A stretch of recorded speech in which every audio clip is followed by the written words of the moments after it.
Ok, vamos a continuar con el módulo materiales. Como vemos, dentro de materiales tenemos tres pestañas: relleno, todos los materiales que componen al relleno, tanto en la parte del talón, en la parte derecha está el talón, y el de color verde, el relleno de puntera, teniendo en cuenta que normalmente por norma se exige que el material de relleno en la zona activa tiene que ser material de préstamo, ¿no? Que tenga que cumplir con las características de la respectiva normativa. Por ello se divide en dos: material de relleno en talón, que es la zona activa, y material de relleno 2 en la puntera, que es la zona de empuje pasivo. ¿Correcto? También disponemos aquí de la pestaña de los materiales que vamos a necesitar en la fundación del suelo, en la parte inferior, ¿no? Que vemos que es de color de tono marrón. Tenemos tres zonas que tenemos que configurar. En fundación y suelo, como vemos, hay dos, ¿no? Uno que es las variables para la capacidad portante del suelo, y el otro el coeficiente de fricción del suelo. ¿Correcto? La capacidad portante sirve para las verificaciones.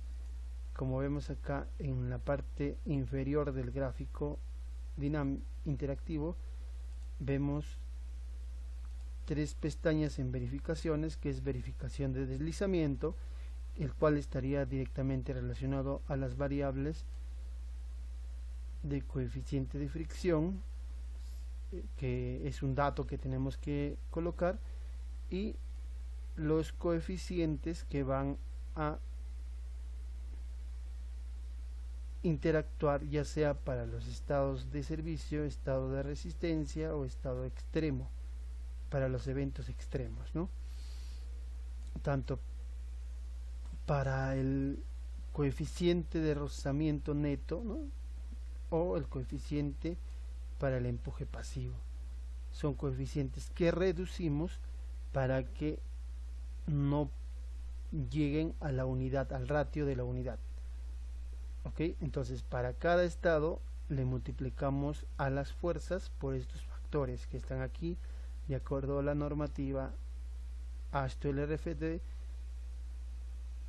a la normativa internacional AASHTO-LRFD, o a la normativa, si es en el caso de Perú, Manual de Puentes, que básicamente su principal referencia es la normativa AASHTO-LRFD, diseño de puentes, ¿no?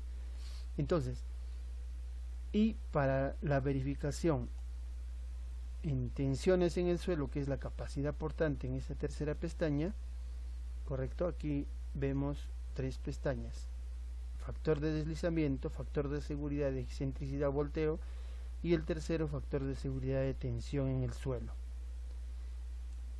En el factor de seguridad de tensión en el suelo es donde está directamente relacionado a estas variables, que es esfuerzo admisible y sus respectivos coeficientes para el estado de servicio, estado de resistencia y estado para el evento extremo.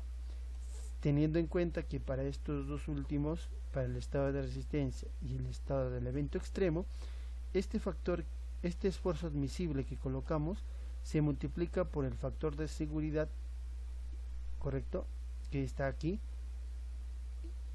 que es 3, y luego se multiplica por sus respectivos factores para calcular su respectivo esfuerzo para estos eventos: evento extremo de resistencia y evento para el estado de el evento extremo, donde influye el sismo, ¿no? Eso ya tenemos conocimiento. Ok, entonces ahora vamos a pasar a las propiedades de materiales, que básicamente estos son datos ya para el diseño, ¿no? Que vamos a utilizar, que es el peso específico del concreto, resistencia a la compresión del concreto. Para muros normalmente se usa 210 kilogramos por centímetro cuadrado la resistencia a la compresión, pero para estribos, por ejemplo, que es el otro componente para que del software MD, que es otro componente software de estribos, por ejemplo, que es para puentes, ¿no? Es 280. Entonces aquí podemos variar. Para la deformación unitaria ya sabemos que para el concreto es 0.003, ¿no? Es un valor ya de diseño estándar. Factor de resistencia equivalente 0.85, módulo de elasticidad, le ponemos también el dato que está relacionado a la resistencia a la compresión, ¿no? Y del acero también colocamos los datos del esfuerzo de fluencia y módulo de elasticidad que nos van a servir para el diseño. Entonces vamos a colocar aquí, vamos a interactuar con la primera pestaña, que es el relleno en el talón. Consultas que vienen, ¿no? Vale aclarar que el software ya viene desarrollándose y actualizándose con más de 10 años de experiencia, ¿no? Entonces aquí ya hay una serie de preguntas que hemos ido teniendo en las capacitaciones en los distintos años. Entonces una consulta es, aquí suele ocurrir que para un muro de contención tenemos un terreno con ángulo inclinado, ¿no? que es este valor ángulo sobre el horizontal del talud. ¿Podemos cambiarlo? Sí, podemos cambiarlo. Por ejemplo, 5, procesamos y como ven, el software ya va a considerar este ángulo de inclinación para el cálculo de las presiones, ¿correcto? Vamos a ver aquí de forma rápida. Por ejemplo, aquí en la parte superior, donde está el mouse, el punto rojo, vemos un gráfico de presiones, ¿no? De gráfico de presiones. Ahí le colocamos clic para ver cómo por el momento se está aplicando la distribución de presión. Entonces, por defecto está activado el empuje activo, que es por el momento la única carga que se está interactuando en el muro. Vamos a pasar ya en el siguiente video a la configuración de empujes, pero por defecto está el empuje activo. Como vemos, el empuje activo respeta la altura que la normativa indica, ¿no?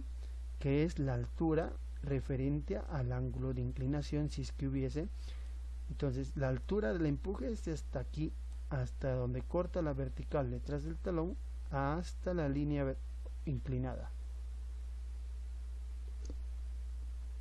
correcto. O sea, la altura en ese caso no es coincidente con el muro, entonces está respetando las bases teóricas y la normativa respectiva, correcto.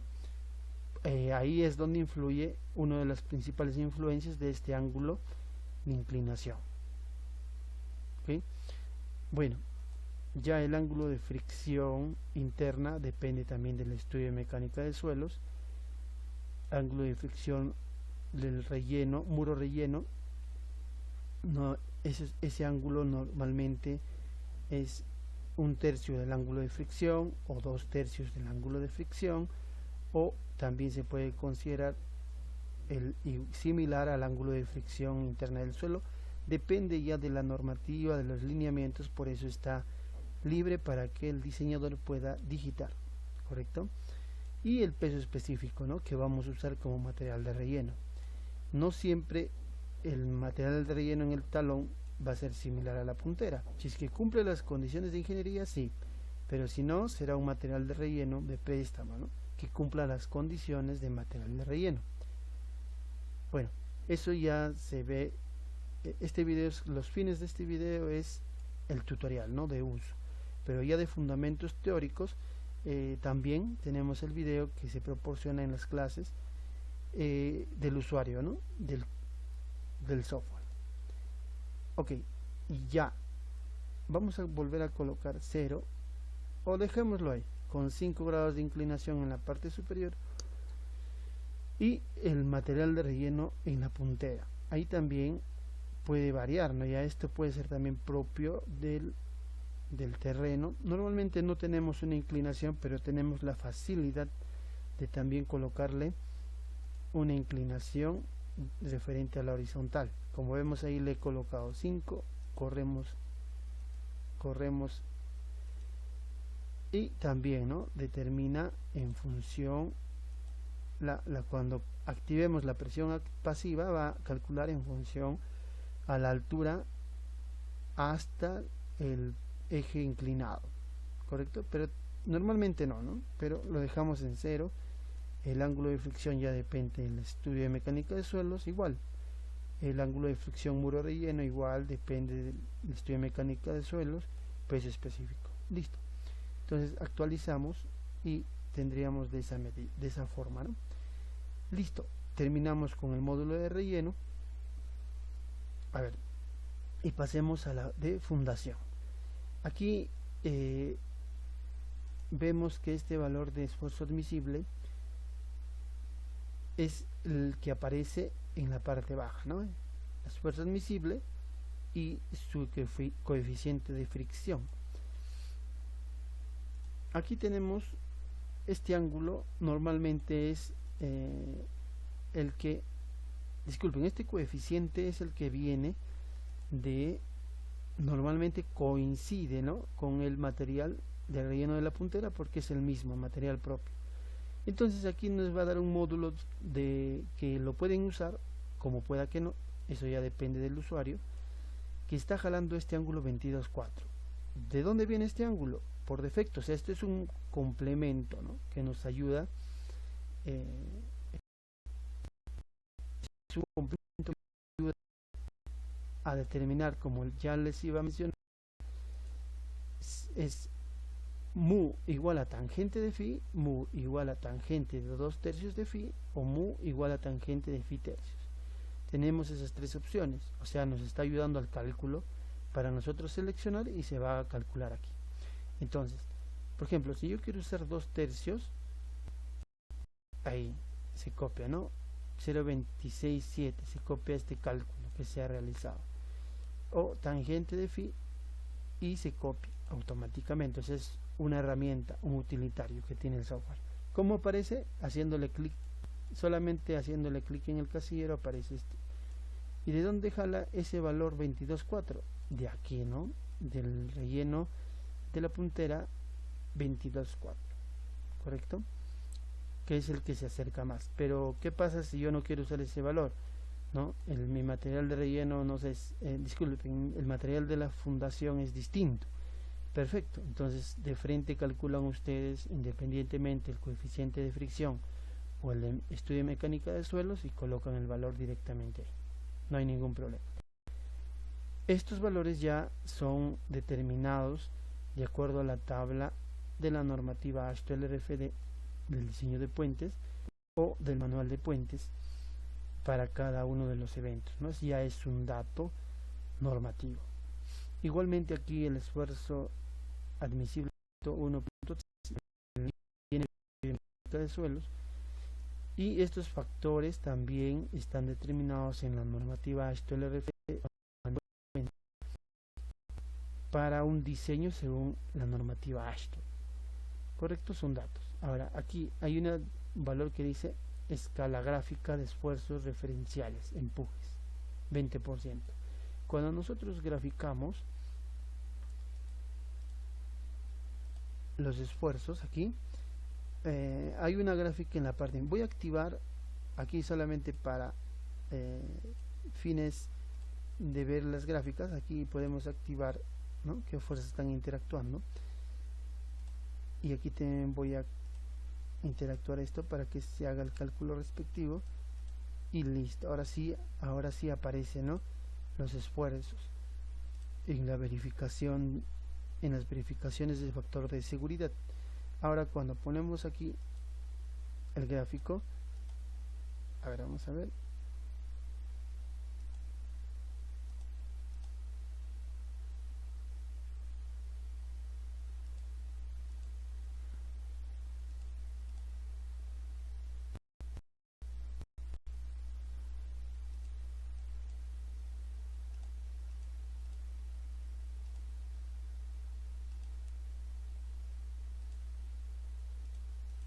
Listo, ahora sí.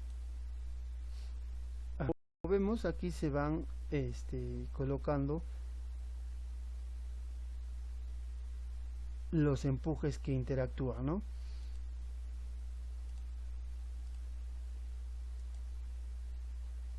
Es una forma de cambiar aquí el tipo de gráfico. En el clásico es donde lo teníamos anteriormente. Listo. Y aquí tenemos los empujes. Este es un factor de escala gráfica, básicamente, ¿no? El 20% del total. Entonces, si queremos que represente una escala más grande, igualmente colocamos nosotros un valor más grande, hasta el 100%, obviamente. Es puramente gráfico, por eso dice escala gráfica, ¿correcto? Entonces, ahora pasemos a la pestaña de concreto y acero. Bueno, estos son datos ya estándar, ¿no? Que vamos colocando, tenemos que cambiar de acuerdo a nuestro proyecto, y de acuerdo a eso, esto nos servirá tanto el peso específico para el cálculo de los pesos, para las verificaciones, ¿no? Y los demás valores para las verificaciones y procesos de diseño final, correcto. Esto sería todo en el tema del componente materiales. Vamos al siguiente video, que se llama empujes, donde vamos a ver ya más el desarrollo de datos, el colocado de datos, el correcto diseño, ¿no?